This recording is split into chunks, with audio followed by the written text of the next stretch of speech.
This podcast is sponsored by nobody. Hey dudes, welcome to Splat from the Past, the only 80s themed horror and sci-fi show where things can get totally radical. Now today I will be welcoming back the beautiful, the talented, the hilarious Carole Ita White. She's coming on for, I believe, the 7th time, including my anniversary show. And we are going to nerd out on the entertainment of our youth, film, television, and music. And this is going to be an interesting one because, her father was the legendary character actor Jesse White. And even though we've talked about his career in the past, I was curious to know, I don't think I ever asked her this before, curious to know if she ever spent time on any of the sets of his film and TV credits. And I'm going to ask her that today, and I can't wait. Every time I talk to Carol, things get bawdy and just hilarious. We do a lot of laughing. And she's been teaching disabled kids improv classes on Zoom, so I want to find out more about that as well. I can't wait. Hot August summer is really cooking. I've got a lot of icons coming on this month. I love these nerd out conversations. They're becoming a lot more fun than the icon interviews, the first time guest stuff. But I still enjoy the first time guest stuff as well. But these nerd outs are really interesting. You get to find out what influenced artists and stuff. So yeah, here is my new interview with Carole Ita White.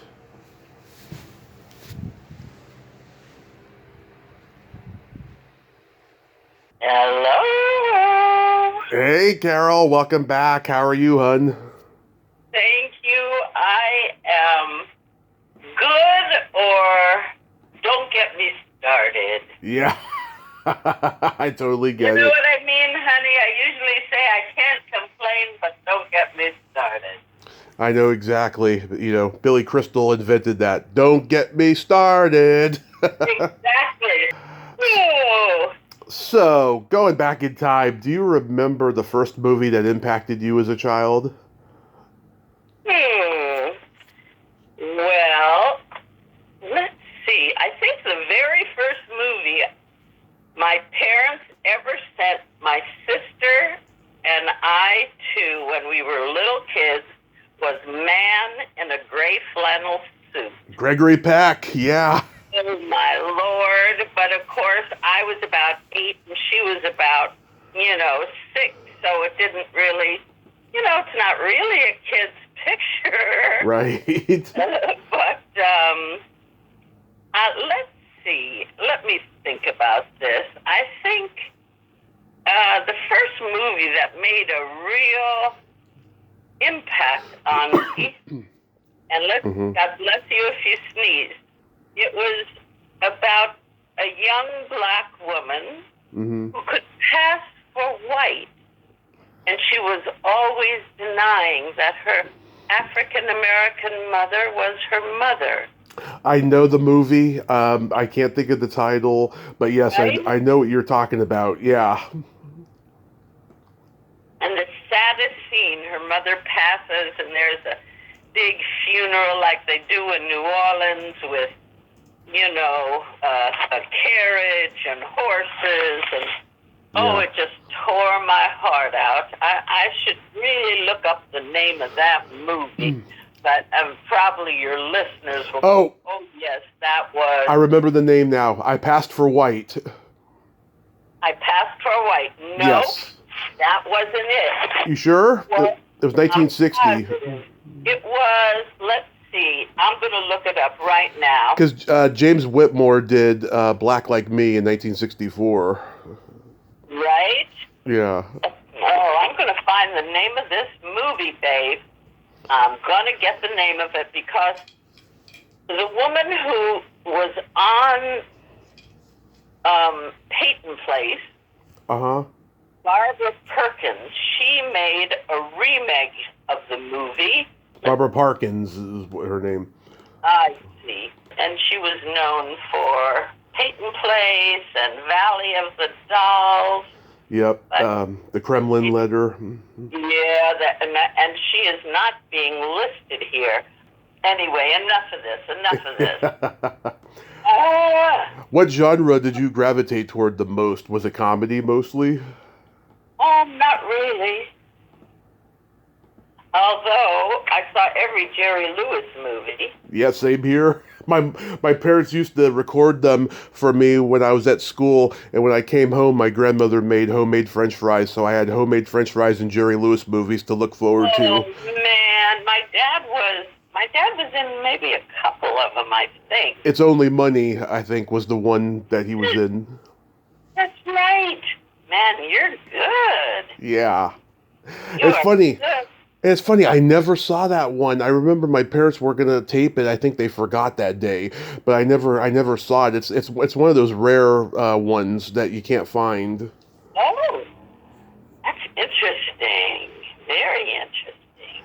Because I grew up loving the comedy teams, Martin and Lewis, Three Stooges, Laurel and Hardy, Marx Brothers, and then I loved Charlie Chaplin, and I got into Woody Allen, Neil Simon, Mel Brooks. You know, those were my comedy guys growing up. Okay. Yeah, Mel Brooks and Carl Reiner, they were like my idols all my life. The 2,000-year-old man.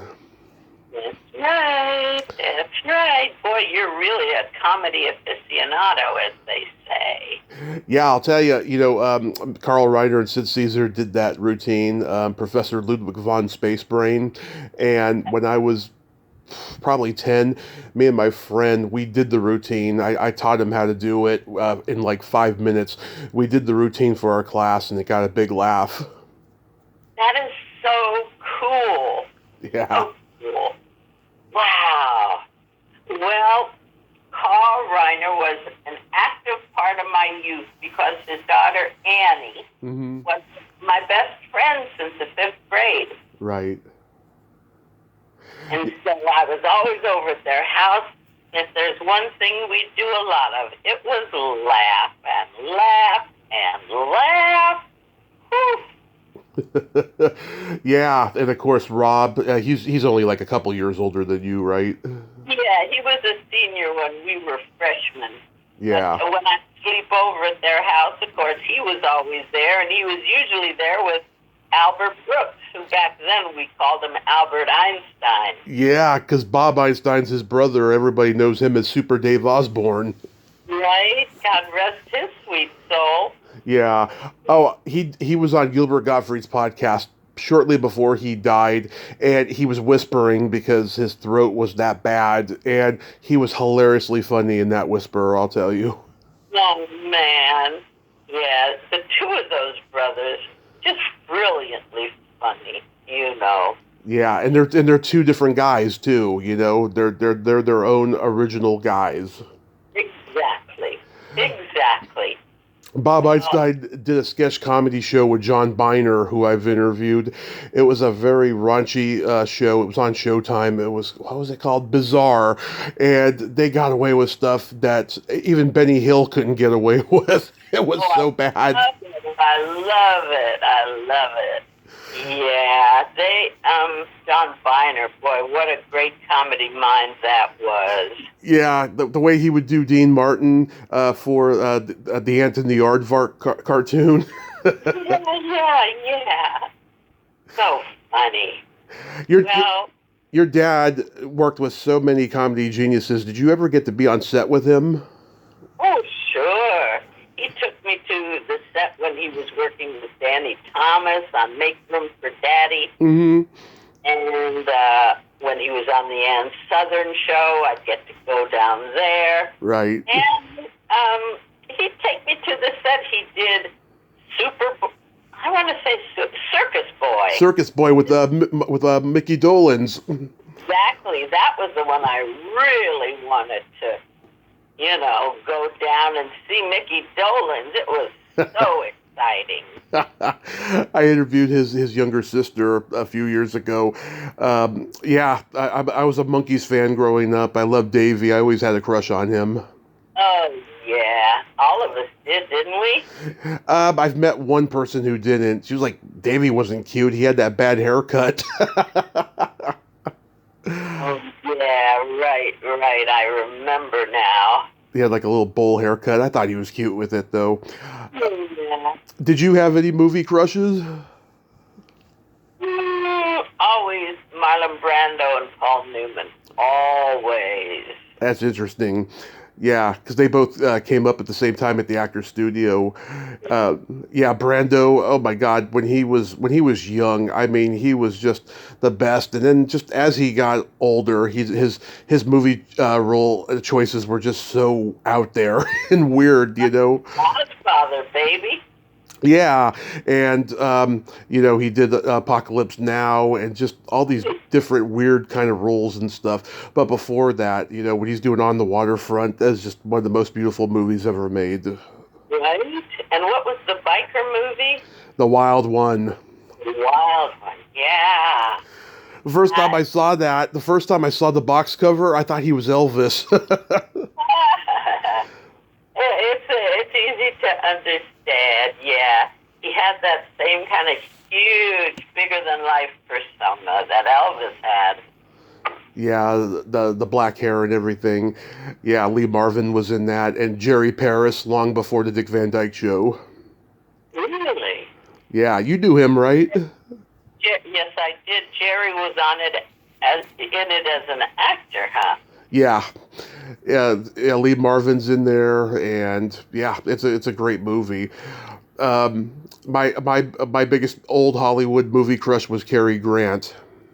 Oh, Cary Grant came to the acting class I was in, and he sat on a chair. He was at the end of he was already at the end of his career, and it was towards the end of his life, but he just sat like such a beautiful gentleman. He had that silver hair, and he was gorgeous. And he just answered questions in his sort of British accent, and he didn't really have a British accent, but yeah, that just way he talked. He was such a fine gentleman. And boy, we just went mad for me getting to meet him. Yeah, there was a paperback book that my mom had of him. That's where it first began. And I just looked at his pictures, and I remember there's all these great stories in there. The one that I think at the time it was published, that incident with Chevy Chase happened, where Chevy Chase was on the Tom Snyder show, and Tom Snyder said to him, they're calling you the next Cary Grant. And Chevy said, well, I'm not gay. And then next thing you know, Cary Grant sued him for that comment. That's good. Yeah. In those days, everybody who was gay or bi had to be in the closet if you were a leading man. Yeah. I know I watched that documentary about Scotty Bowers, who had the whorehouse out in Hollywood in the old days. Yeah, he said Cary was one of his biggest clients that he had coming there, and hooking up with men. Also, Katharine Hepburn, and God, lots of big Hollywood icons at that time. And what is this thing called? What was it called? The Secret Life of Scotty Bowers or something like that. Yeah, Scotty Bowers, he had he owned a gas station that was also a brothel, and he had all the movie stars come there. If they were gay, he would hook them up with men or women, and stuff. And he did it for free. He did not profit off of them. He just profited off the gas station, of course. Of course. Yeah. That's so interesting. Yeah, very few people know about it until this documentary came out. But yeah, he knew, God, everybody in Hollywood. It was amazing. That is so interesting. Do you remember your first drive-in experience? Well, now, yes, I do. Mm-hmm. See, of course, there was more than just drive-in movies. We had here in West Hollywood, or Beverly Hills, we had a real drive-in where you'd go, and it was called the Loris's, and we'd go there for hamburgers, after the football game, and you'd have a thing like at a drive-in movie where you put it in your car and you order, and then girls would roller skate out Yeah, I can remember when I was a kid, there were a couple of like, sock hops left where the waitresses would come out in roller skates, but I was like maybe 2 at the time, and then after that they were done. You had to go in order after that. I think the first place I went to a drive-in movie Mm-hmm. was in Arizona. Oh. My folks had some property there. Mm-hmm. And I guess on a summer night, we'd go in my dad's convertible and go see some movie. I don't know what. But there was also a drive-in movie near the famous farmers market here in Los Angeles. Mm-hmm. And it was called the Gilmore. Oh, They yeah. also had a stadium here, too. But I remember going to the drive-in movie at the Gilmore. And again, I don't remember what I saw, but Mm-hmm. it was a long time ago. And that was fun. And you get popcorn at the popcorn stand and bring it back to the car.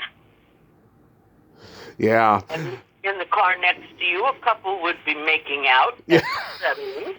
Oh, yeah. My dad in the 70s, when he was a teenager, he'd have to see the same movie 3 times because the first 2 times he was getting laid. And then when he saw it the 3rd time, he was like, this is a masterpiece. This is going to be a classic someday.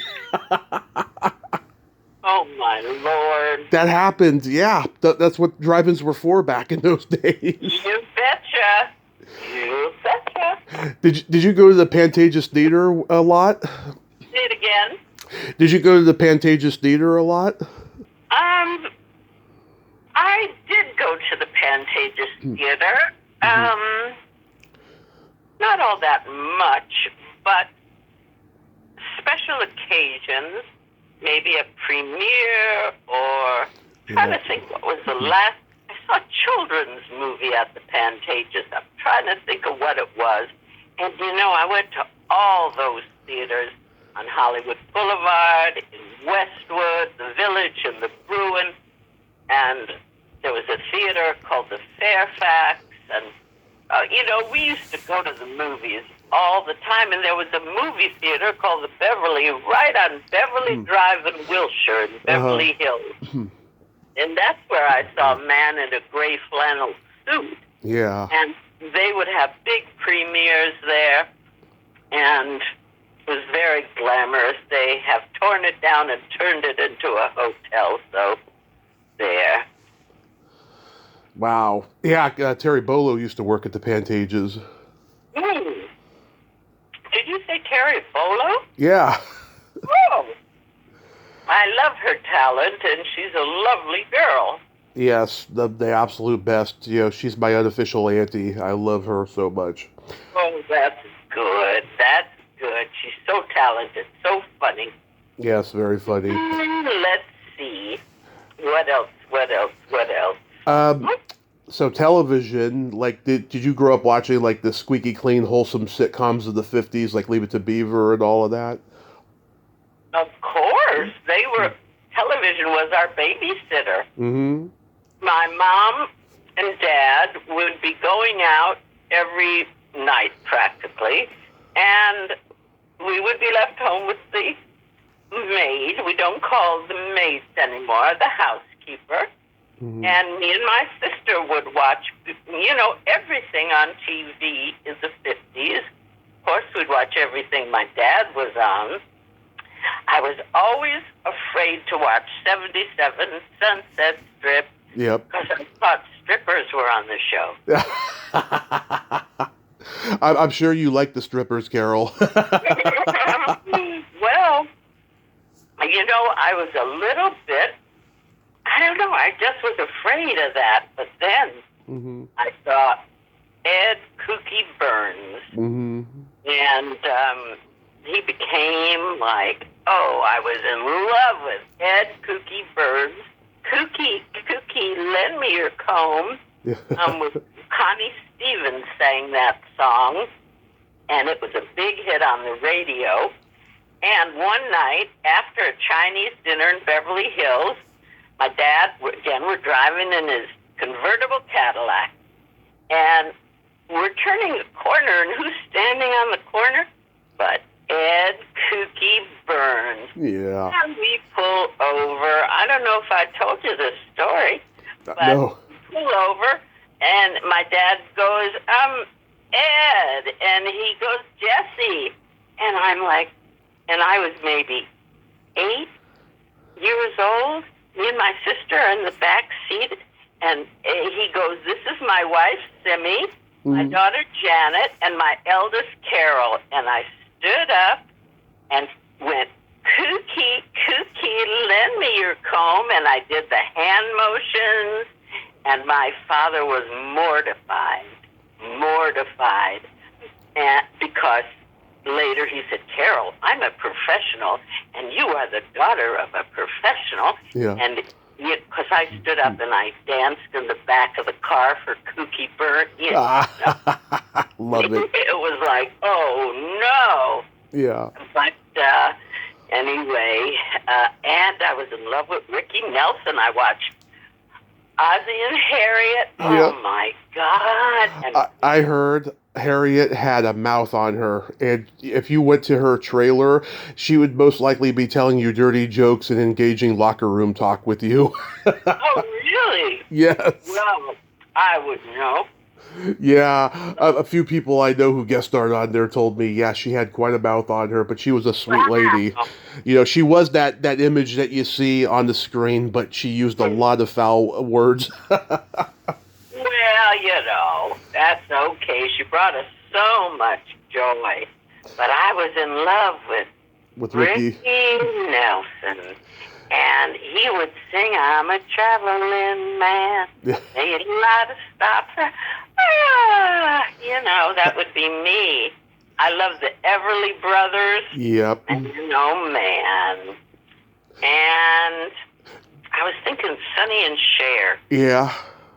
Me and my friend Laura Shapiro, we were driving in her red Chevy Impala convertible. We spot Sonny and Cher driving, and we chased them, of all things. Yeah. We tried to see where we chased them over Laurel Canyon, and they escaped from our chase. I don't know where they landed, but, oh, man, I used to love Sonny and Cher, too. Do you remember when the Beatles were on Ed Sullivan?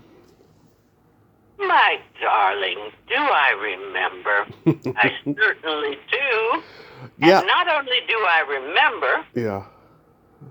I went to their first concert at the Hollywood Bowl, their first Los Angeles concert. I went with the same Annie Reiner and a couple of the gals. Yep. And then the next day, I got to meet the Beatles at a small charity luncheon in Pacific Palisades or in Bel Air. I can't remember.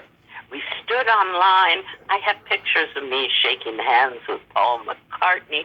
This was on my 16th birthday. Oh, my mom was 10. She met them at the Cal Palace in San Francisco, and she went backstage, got their autographs. It was like one of the best moments of her life. And then my uncle accidentally threw the autographs out. And to this day, she will not forgive him at all. You know, back then, no one really carried cameras and took pictures that often. You know, she wishes she had a picture with them, but she didn't, unfortunately. Well, those pictures of mine are in the scrapbook that I haven't found yet. I'm going through all my stuff now, trying to downsize, as they say.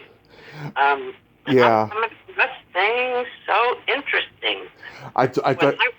Go ahead. I talked to Charlie Burl and Mitzi McCall, and they told me a very funny story about meeting John Lennon before the Ed Sullivan Show.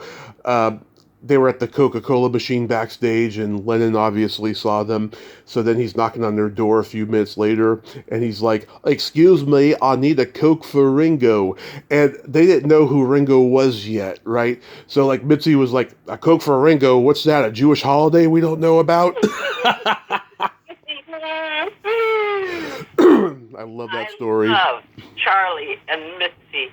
They were very good friends of my dad. Mm-hmm. Then I got to know them. I hope they're well. If you talk to them, send them love from Jesse's daughter, Carol. I just love them. Oh, absolutely. Yeah, I mean, I see Charlie on Facebook all the time. When I talked to him and Mitzi 2 years ago, Mitzi had just gotten over COVID, and it was pretty tough on her. But from what I know now, she's still good. You know. Thank goodness. Thank goodness. How about the? Do you remember the Elvis '68 comeback special when it aired? Did you say Elvis? The Elvis '68 comeback special when he's in that black leather outfit. Oh yeah. Yeah. I saw Elvis in person.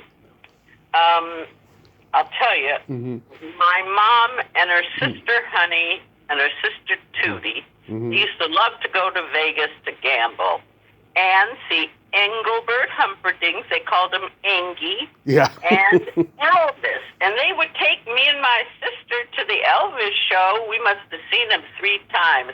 And you know who opened for him?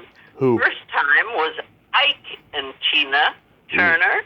And then they split up, and then it was just Tina Turner opening for Elvis. I saw that show twice, and man, Elvis was like, well, Elvis was Elvis, of course, and all the girls would throw their hotel keys at the stage, hoping that, you know, he'd come around at night, but boy, was he great. Yeah. And I remember the day he passed. My friend Harriet and I were in my bedroom at my mom's, and my mom came in. She was crying. She said, Elvis Presley had died. And, we just started to cry. We couldn't believe it. Yeah, my mom indoctrinated me into being an Elvis fan. She had all the books, all the movies. She had an Elvis plate, you know, one of those gold plates that they used to sell.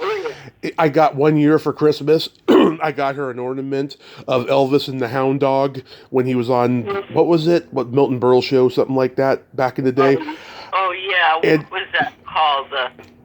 Something hour, a car hour. I can't think of well, there was the Colgate Comedy Hour. That was Martin and Lewis. The Colgate Comedy Hour. That was it.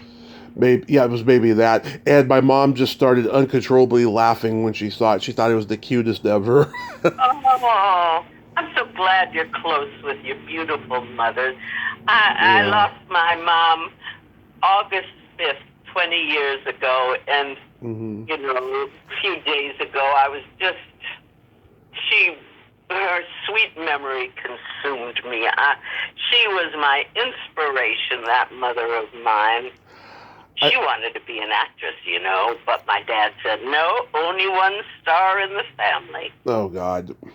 Yeah, I think as you get older, you have more appreciation for your parents than you did when you were younger, because when you were younger, you could only focus on their flaws and the things that they made, that the things that you wanted to do that they said, no, you're not going to do. But then as you get older, you see why, you know? Right.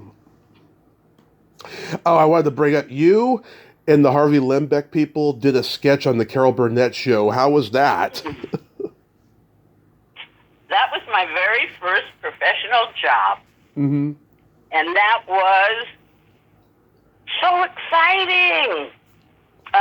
2 of the writers, Larry Siegel and Stan Hart, were also a part of Harvey's workshop, which was an improv workshop. You know who's in that class? John Ritter, God rest his soul. Penny Marshall.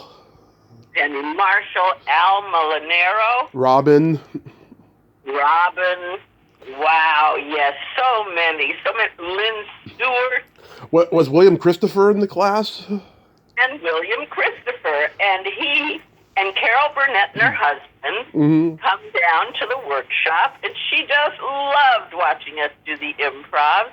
And she picked, you know, me, Bill Christopher, and 2 others, I think. And we did 2 shows.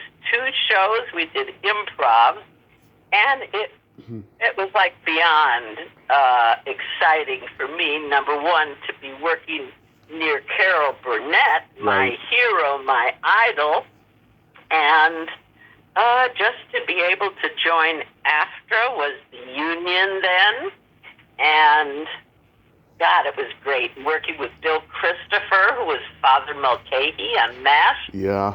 What a sweet guy he was. He was one of the sweetest people, in the business that I knew. I think he played Father Mulcahy more authentically than Renee Lebevision did in the movie. Yeah, Renee Aubergine, why? He was fine too, but, I'll always think of that character as Bill Christopher. Yeah, I think William Christopher, yeah. he was perfect. And also Paul Lynde and Peggy Lee were the celebrity guests on that episode. Did you get to interact with them? No, actually, and I didn't even remember that. It's the magic of the internet, You get to learn it on imdb.com. Wow. Well, thanks for giving me that tip. I guess I can find lots of stuff on there. Absolutely. So go back to the music thing. Do you remember the first album or single that you bought when you were a kid? Let's see. Well, I loved anything Motown. Yep. Martha Reeves and the Vandellas, the Temptations, the Four Tops, Shirley Ellis, right down to the real nitty gritty now. She was so great. Let's think. Oh, the Beach Boys, Jan and Dean. Yeah. I got to interview Dean. He was great.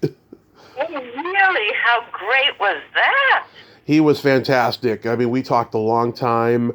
It got a little heavy when we were talking about Jan's accident and how they had to record some obligation albums with a sound alike for Jan. And I told him, I listened to those albums on YouTube. I think they're beautiful in music, and I think it kind of hurt his feelings a little bit because Jan wasn't on them, but I was being honest, they are beautiful albums.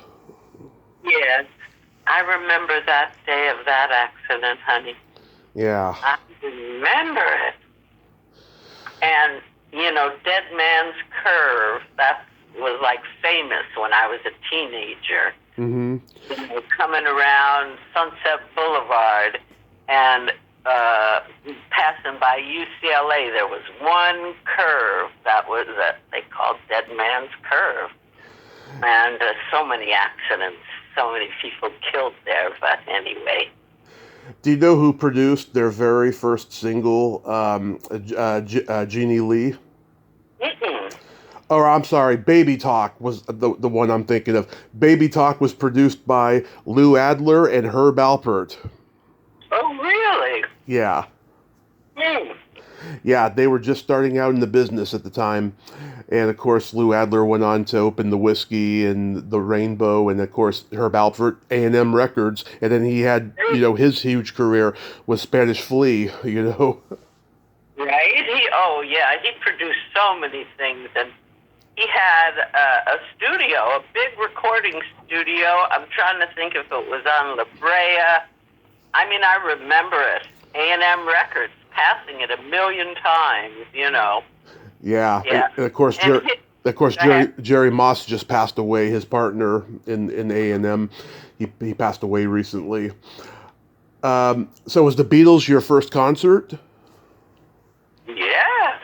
Oh my God. That's a great first concert to have. I tell you. You know what? Let me say, I may take that back. Okay. I saw Lightnin' Hopkins at the Ash Grove, which is not there anymore. They turned the Ash Grove into the Improv, Los Angeles. But they'd have folk singers, old blues singers there, and I saw Lightnin' Hopkins there, and that might have been before the Beatles. Oh wow! I interviewed Howard Zime, who directed the porn movie Flesh Gordon, which was a parody of Flash Gordon, and he owned a coffee house in Berkeley. And Lightning Hopkins used to perform there all the time because his career was kind of on the outs at that point, But then, along with coming in, right? Yeah, this is like in 60, 61, and then when the British blues guys came, the Stones and the Yardbirds and all that, they credited Lightning Hopkins as an influence, and then Lightning kind of made a comeback through that. Oh, great. Now I want to talk to you about Flesh Gordon. I know it's crazy, but... Did you see that when it came out? Bill Osco, does that name ring a bell? Bill Osco produced it, yes, and then he married Jackie Kong, and they did Murray Langston's unknown comic movie Night Patrol. Lately or no? That was 1984. I tell you, I had the biggest crush on Bill Osco. You know when I met him? How? When the Comedy Store first opened. Yeah. Come in every night. He was there every single night. Mm-hmm. And I just got the biggest crush on him. And he'd bring the guy, I can't remember his name, I adored him, who played Flesh Gordon. A blonde kid, I can't think of his name, but he was so nice. I had the biggest crush on Bill Osco. And on Saturdays, we have like a Comedy Store baseball game, you know, and yeah. the comics would play each other, and Bill Osco would always play, and I would always go down there and be like, oh, Bill Osco. And he had a party once up at his mansion. Mm-hmm. I don't know if it was Truesdale Estates or somewhere. Fabulous. And, you know, I spoke with him about a year ago. I got his phone number, and I gave him a call, and I said hello. He was mad about Barbra Streisand. Bill Osco was. Why? Were they dating? No, I don't think they were dating, but he had a big, big crush on her. Oh, okay. And, she was, you know, married to John Peters, or I don't know. Yes. She was with John Peters, yeah, when he was still a hairdresser. Mm-hmm, mm-hmm. And, you know, I worked with Barbara on Up the Sandbox. Yeah. In 1974. That was after I had already known Osco. But, yeah, Bill Osco and Flesh Gordon, you know, I never ever hear another human being mention that movie. Yeah, well, Howard's still alive, you know, and he talks about it. Like, this year's the 50th anniversary of the movie, so I'm sure he's been doing interviews for it. Yeah. He's so old. How does this happen? I know. I mean, it's at this point, it's a blessing to still be alive in this crazy world, you know. Amen. Every day I wake up, honey, I go, oh, good. It's going to be a good day. I'm breathing. I'm here, you know. Yeah. What about comedy albums? We mentioned the 2,000-Year-Old Man album and stuff, but, like, do you remember when Von Meter was doing Kennedy? I sure do. I had that album, and I had Stan Freberg Discovers the United States of America. If you've never heard that, find it. Yeah, I have it somewhere. If you don't, do you know what I'm talking about? Yeah, Stan Freberg was great. You know, I mean, him and Alan Sherman and Tom Lehrer, they influenced Weird Al Yankovic. Brilliant, brilliant. You know, maybe you could interview Stan Freberg's son, Donovan. That would be something. Yeah, he's on Facebook. He's such a brilliant kid. I say kid, you know, he's a grown man, of course. But, yeah. and he was witness to so many interesting things. And his father really was the first person who ever created a comedy commercial on TV. Mm-hmm. Yeah, I mean... You know, before that it was just, you know, straight selling. But he used my father to sell Chungking Chow Mein. And that was some of the first comedy commercials. And then, of course, after that, they took off. And, you know, my dad being with Maytag for 25 years, that was a real gem for an actor, you know. But Stan Freberg discovers the United States of America. It's really, really brilliant. My father sings a song on there called "Take an Indian to Lunch This Week. Show him that he is one of the bunch this week. Mm-hmm. Just brilliant stuff. I can't do it justice, but Stan Freberg discovers the United States of America. Yeah, we had like Lily Tomlin's "This Is a Recording." That's such a brilliant album. Oh yeah, so great. Talk about genius. Cheech and Chong's "Big Bamboo." That's a great one.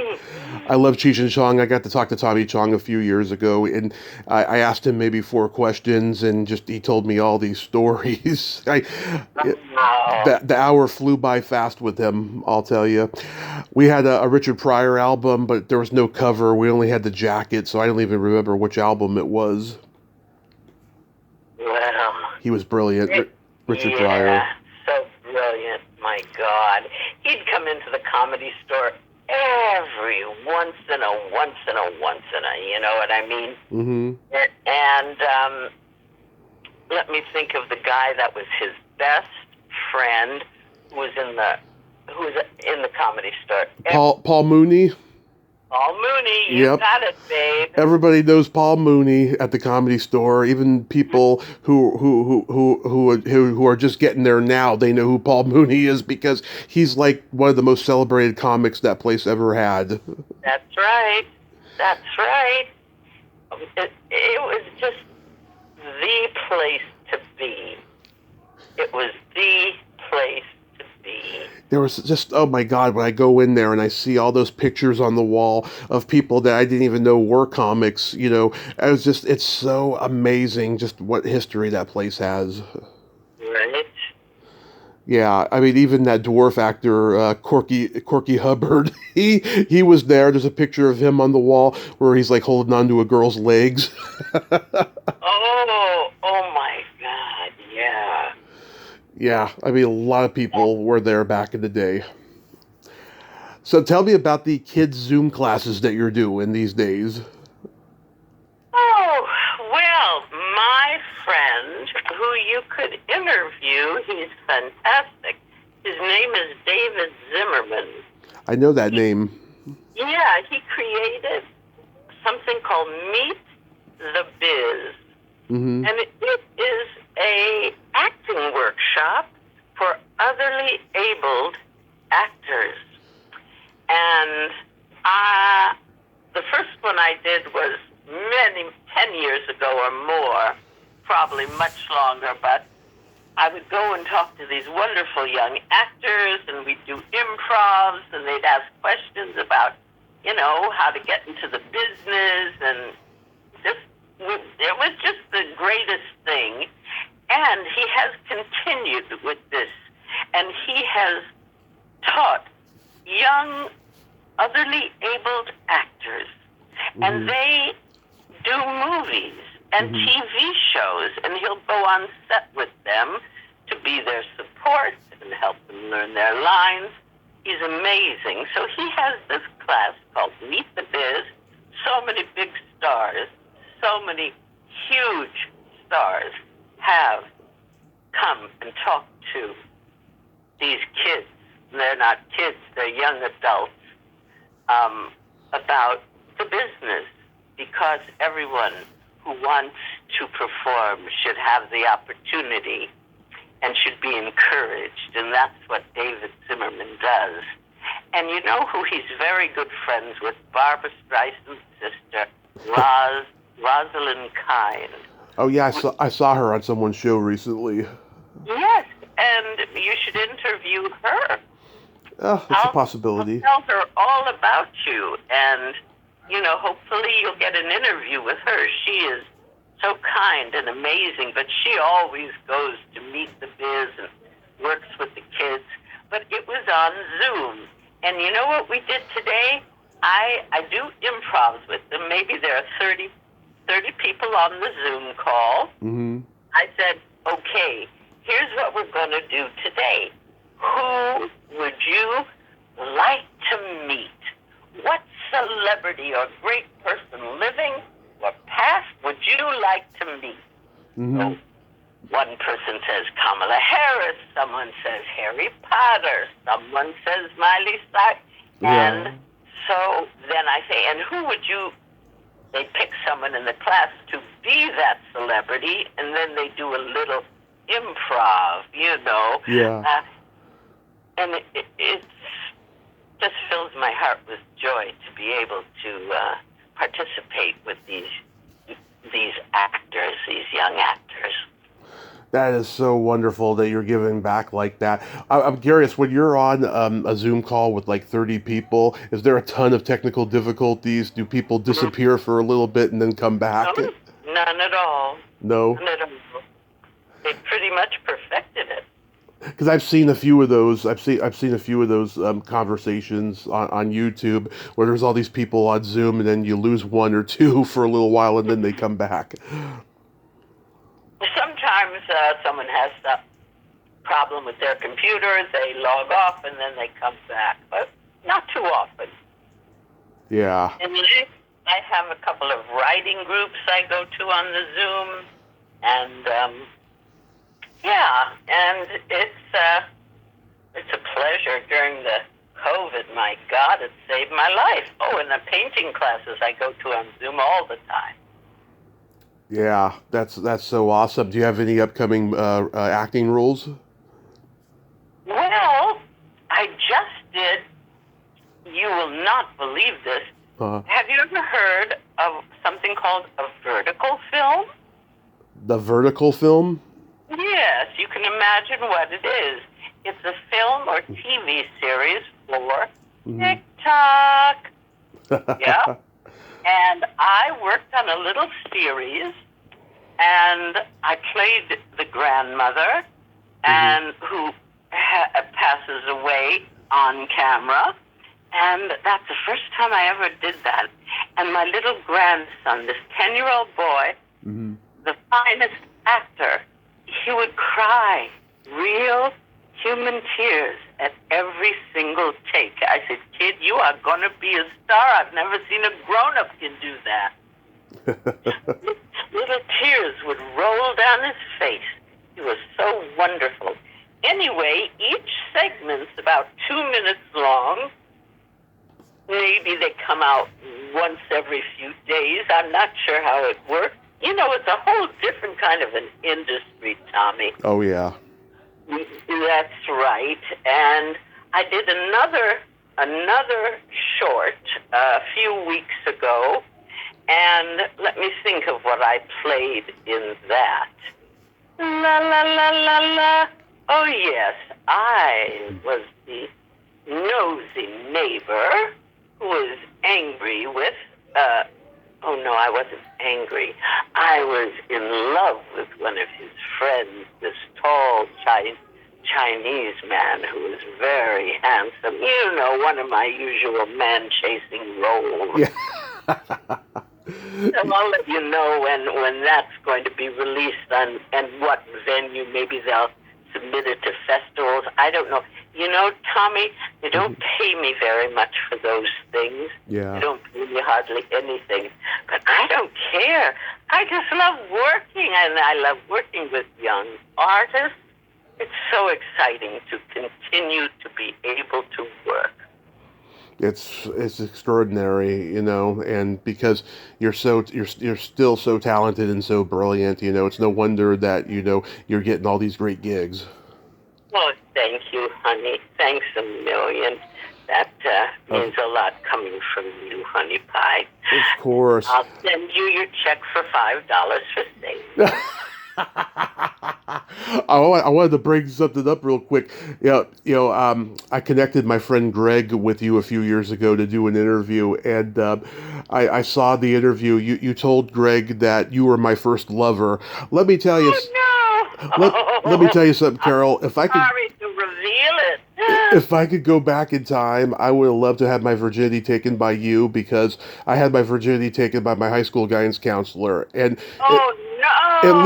At least you talk to me. Her and I are connected on LinkedIn. She never talks to me. Oh my God!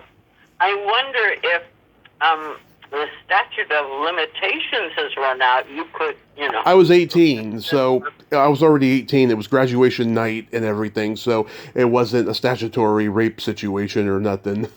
Wow.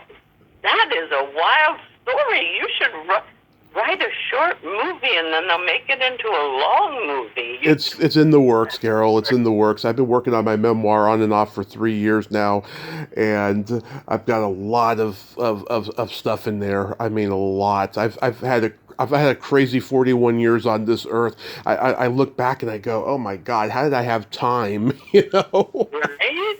Listen, I encourage you because tick-tock, tick-tock, tick-tock, time flies, baby. Yeah. Every moment of free time, please work on your memoir, please. Yes. And because you will be surprised how it's much easier to get it published than you can imagine.